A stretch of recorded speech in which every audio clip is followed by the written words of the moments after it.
jalan raya, pembatas antara perjalanan pulang dan ujung kehidupan itu tipisnya luar biasa. Berkendara mungkin sudah jadi bagian dari rutinitas harian kita yang paling biasa. Tapi, sejarah mencatat aspal jalanan di Indonesia kerap menyimpan cerita kelam yang terjadi hanya dalam hitungan detik. Hari ini kita akan mengulas beberapa kecelakaan di jalan raya terkelam yang pernah terjadi di Indonesia dengan kepala dingin. Bukan untuk menakut-nakuti, tapi untuk saling memperingatkan. Mari kita bedah kronologi, penyebab, dan apa pelajaran berharga yang bisa kita ambil dari tragedi kelam yang terjadi di jalanan Indonesia.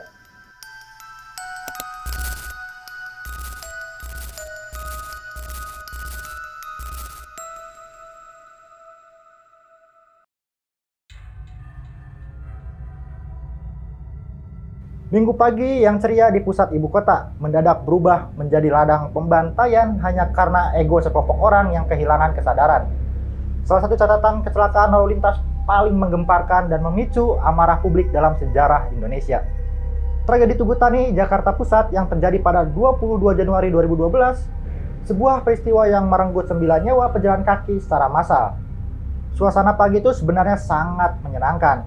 Sebagai hari Minggu, kawasan sekitar Monumen Tugu Tani ramai oleh masyarakat yang sedang berolahraga. Ada yang berjogging santai, berjalan, menikmati udara pagi, hingga sekelompok anak muda yang baru saja selesai bermain sepak bola di kawasan Monas. Namun, sekitar pukul 11 siang, keceriaan itu runtuh seketika. Sebuah mobil Daihatsu Xenia berwarna hitam melaju dengan kecepatan tinggi dari arah jalan layang Terowongan Senen. Tanpa diduga, mobil tersebut hilang kendali, oleng dan langsung naik ke atas trotoar, menghantam serta melindas para pejalan kaki yang sedang berada di sana. Mobil baru berhenti setelah menabrak pagar gedung dan tiang halte bus. Dalam hitungan detik, trotoar Tugu Tani berubah menjadi pemandangan yang sangat mencekam. Belasan tubuh terkapar, jeritan kesakitan dan tangisan histeris saling bersautan di tengah kepanikan warga yang mencoba memberikan pertolongan pertama. Bencana ini merenggut 9 nyawa di tempat, termasuk diantaranya seorang ibu hamil dan seorang balita yang baru berusia 2,5 tahun. Rekaman video amatir pasca kejadian yang beredar luas di masyarakat memperlihatkan betapa dahsyatnya efek hantaman kendaraan tersebut terhadap para korban. Ketika pihak kepolisian mengamankan pengemudi mobil bernama Afriani Susanti beserta 3 temannya, sebuah fakta mengerikan akhirnya terungkap. Hasil tes menunjukkan bahwa Afriani mengemudikan kendaraan dalam pengaruh alkohol dan zat kimia terlarang. Sebelum kecelakaan, mereka diketahui menghabiskan malam dengan berpesta di sebuah tempat hiburan malam. Dalam kondisi setengah sadar dan di bawah pengaruh barang haram tersebut, Afriani nekat menyetir dengan kecepatan tinggi hingga kehilangan fungsi kontrol kendalinya. Di pengadilan, Afriani akhirnya jatuhi vonis hukuman 19 tahun penjara. Namun, keputusan ini memicu gelombang protes dan kekecewaan dari pihak keluarga korban serta publik yang menilai hukuman tersebut terlalu ringan dibandingkan dengan hilangnya 9 nyawa secara tragis. Tragedi Tugu Tani menjadi pengingat keras tentang bahaya nyata dari berkendara di bawah pengaruh alkohol dan juga barang terlarang, di mana kelalaian satu orang bisa menghancurkan masa depan banyak keluarga. Menurut pandangan kalian, apakah vonis hukuman untuk kasus seperti ini di Indonesia sudah memberikan efek jera yang cukup? Tulis opini kalian di kolom komentar. 3 bus rombongan melaju beriringan dalam tawa. Namun, di jalur turunan ini, satu bus mendadak melesat tanpa kendali menuju maut. Salah satu jalur paling diwaspadai di Jawa Barat, Tanjakan Emen di Subang. Kita akan menelusuri tragedi besar yang terjadi pada 10 Februari 2018, sebuah kecelakaan maut yang merenggut puluhan nyawa dan kembali menghidupkan mitos lama di kawasan tersebut. Pagi itu sekitar pukul 5.30, 3 bus pariwisata yang membawa rombongan ibu-ibu PKK dari Ciputa Timur, Tangerang Selatan berangkat menuju Subang. Agenda mereka hari itu cukup padat, diawali dengan rapat tahunan di kawasan Lembang, berfoto bersama dan dilanjutkan dengan rekreasi ke Gunung Tangkuban Perahu. Suasana sepanjang perjalanan sangat ceria dan penuh tawa. Namun petaka dimulai saat beranjak sore sekitar pukul 17.00.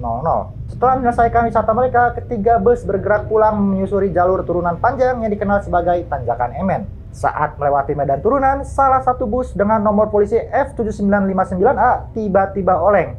Kecepatannya bertambah drastis dan tidak wajar.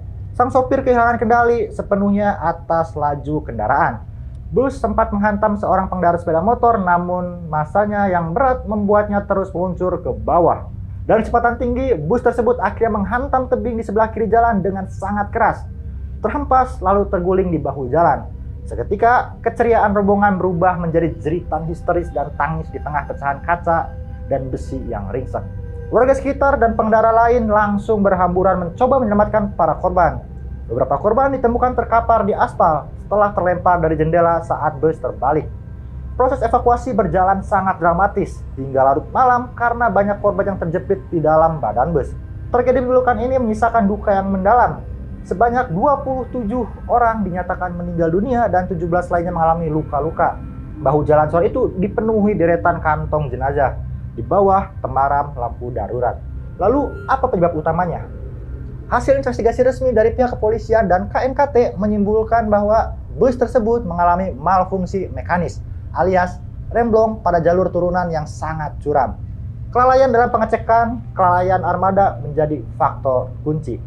Namun, di luar penjelasan teknis tersebut, masyarakat setempat memiliki sudut pandang yang cukup magis. Tanjakan MN sejak lama diselimuti mitos tentang keberadaan makhluk tak kasat mata yang konon merupakan arwah korban kecelakaan di masa lalu. Banyak warga lokal percaya bahwa jalur ini meminta korban berkala jika pengendara tidak waspada atau tidak menunjukkan gestur menghormati jalur tersebut saat melintasinya. Apakah ini murni kesalahan teknis atau ada faktor lain yang sulit dinalar? Yang pasti tragedi 2018 ini menjadi dorongan besar bagi pemerintah untuk memperbaiki geometri jalan dan menambah fasilitas keselamatan di jalur ekstrim tersebut.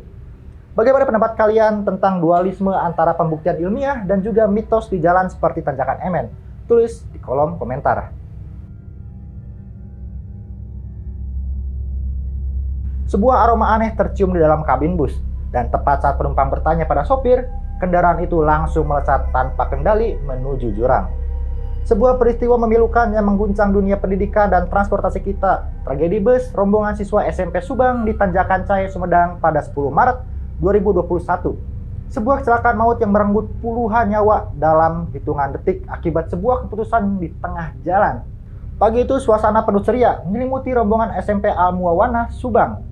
Mereka berangkat menuju Tasikmalaya untuk melaksanakan kegiatan ziarah dan study tour. Rombongan ini menggunakan bus wisata besar yang sebenarnya berkapasitas 63 orang, namun saat itu diisi oleh 66 orang. Terdiri dari siswa, guru, dan juga para orang tua. Perjalanan berangkat berjalan sangat lancar hingga siang hari. Petaka justru datang saat sore hari ketika rombongan bersiap untuk pulang. Awalnya, sang supir merencanakan rute aman melalui jalur Nagrek. Namun, karena dinilai terlalu jauh dan memakan waktu, muncul usulan dari pihak rombongan untuk memotong jalan melewati jalur Wado, Sumedang.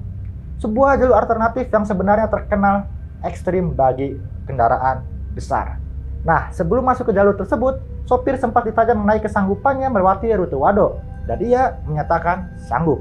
Namun, tak lama setelah bus menyusuri jalanan berliku tersebut, kejanggalan mulai terasa. Para penumpang mencium bau gosong yang sangat menyengat di dalam kabin. Aroma aneh itu diduga kuat berasal dari kampas rem yang mulai terbakar. Tepat setelah seorang penumpang maju ke depan untuk menanyakan bau tersebut pada supir, situasi langsung berubah menjadi mimpi buruk. Bus mendadak maju sangat cepat di sebuah turunan curam. Remnya blong. Supir kehilangan kendali sepenuhnya. Bus menghantam pagar pembatas jalan, terbalik dan langsung terperosok ke dalam jurang sedalam beberapa meter. Suasana di Tanjakan Cahaya seketika berubah mencekam. Jeritan histeris dan tangisan dari para korban yang selamat saling bersautan di tengah kegelapan. Puluhan tubuh terkapar dalam kondisi yang sangat memprihatinkan. Petugas medis dan aparat kepolisian yang tiba di lokasi segera melakukan proses evakuasi yang berjalan cukup dramatis. Tragedi memilukan ini akhirnya merenggut 27 korban jiwa, sementara belasan penumpang lainnya mengalami luka berat dan harus menjalani perawatan intensif di rumah sakit. Hasil investigasi mendalam dari pihak kepolisian dan KNKT mengungkap fakta-fakta yang sangat krusial. Pertama, sopir bus ternyata sama sekali tidak terbiasa dan belum pernah menguasai medan jalur Wado yang ekstrim. Bau kosong yang dicium penumpang dikonfirmasi sebagai kampas rem yang mengalami overheating sehingga memicu rem blong. Kedua, yang paling fatal, jalur Wado sebenarnya sama sekali tidak diperuntukkan bagi bus berukuran besar dengan kapasitas di atas 60 orang penumpang. Nah, kontur jalan yang sangat sempit, berliku, tajam, memiliki turunan curam seperti di Tanjakan Cahaya menjadikannya zona berbahaya bagi kendaraan dengan tonase besar. Tragedi ini menjadi pelajaran yang teramat mahal tentang pentingnya mematuhi rute yang aman serta kelayakan pengemudi terhadap medan jalan, ketimbang sekedar mencari jalan pintas yang berujung ke jalan pintas maut. Menurut pendapat kalian, bagaimana cara terbaik untuk mengedukasi penyedia jasa bus agar tidak memaksakan masuk ke jalur ekstrim yang dilarang? Tulis sudut pandang kalian di kolom komentar. Tugutani, Tanjakan Emen, dan juga Tanjakan Cae, 3 nama tempat yang sekarang punya tempat tersendiri dalam ingatan kolektif kita. Dari 3 tragedi ini, kita diingatkan kembali pada suatu hal yang sangat mendasar. Jalan raya tidak pernah memaafkan kelalaian, baik itu kelalaian dalam menjaga kondisi kendaraan maupun kelalaian dalam menjaga kesadaran diri saat berada di balik kemudi. Di balik angka-angka statistik kecelakaan yang sering kita dengar, ada keluarga yang kehilangan dan ada masa depan yang terputus di atas aspal. Harapannya cerita-cerita tadi bukan cuma jadi sekedar tontonan lewat, tapi bisa jadi alarm otomatis di kepala kita. Supaya setiap kali kita memutar kunci kontak dan menginjak pedal gas, kita selalu ingat bahwa ada orang-orang tersayang yang sedang menunggu kita pulang dengan selamat. Terima kasih sudah meluangkan waktu untuk menyimak obrolan kita hari ini. Kalau kalian punya pengalaman, tips berkendara yang aman, atau lokasi lain yang ingin kita bahas sejarahnya, silahkan tulis di kolom komentar. Jaga diri baik-baik di jalan, tetap waspada, dan sampai jumpa di video berikutnya.